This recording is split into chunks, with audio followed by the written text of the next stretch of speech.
Hello， 大家好，我是艳红。今天给大家仿制的是《如懿传》中一对仿点翠的鱼形耳环。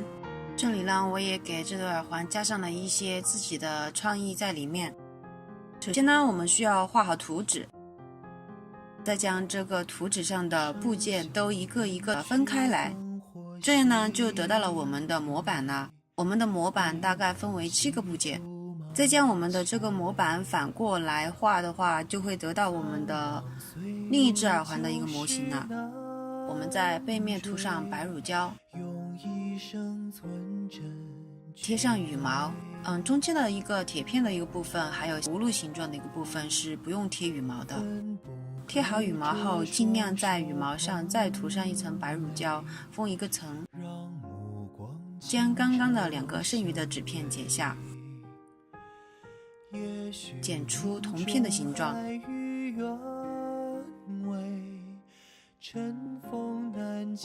将铁丝网粘贴在刚刚所剪下的铜片上，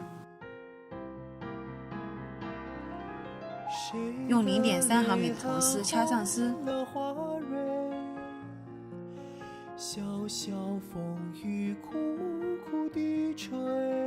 边缘的部分再用扁铜丝掐上丝。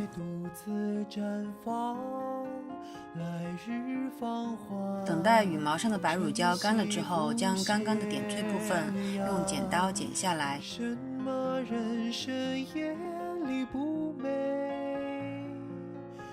再将点翠部分粘贴在铜板上，按照刚刚我们所画的图纸在铜板上掐上丝，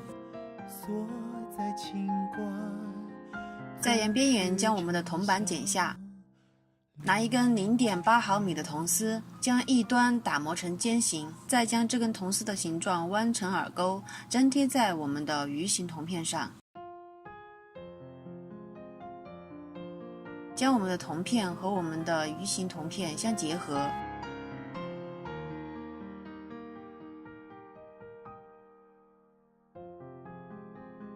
这条小鱼粘贴在这个葫芦上。笙箫远去，灯火稀微。这个吊坠在剪的时候一定要预留一部分用于粘贴胶水。将这朵小花贴在我们的鱼尾，这里尾部呢我还是觉得有一点空，然后我就再粘贴上了一朵小花。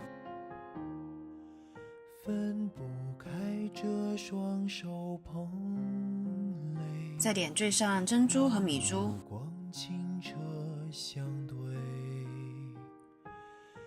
我们的大致形状就出来了。接下来要做的就是把各部分连接起来。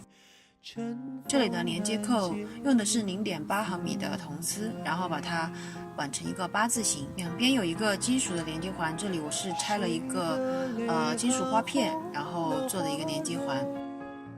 最后我们将各个部分连接起来，我们的整体形状就出来了。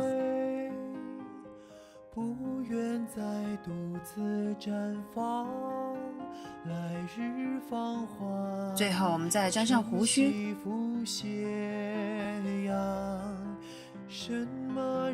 我们的耳环就做好了。为了让它更接近点翠的材质，所以呢这里加上一些宝蓝色的颜料，突出一个渐变的效果。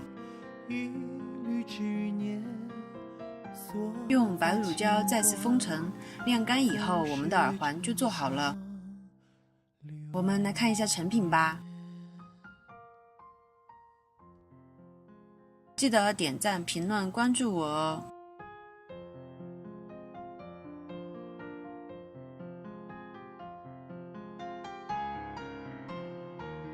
本期的视频就到这里哦，我们下次再见，拜拜。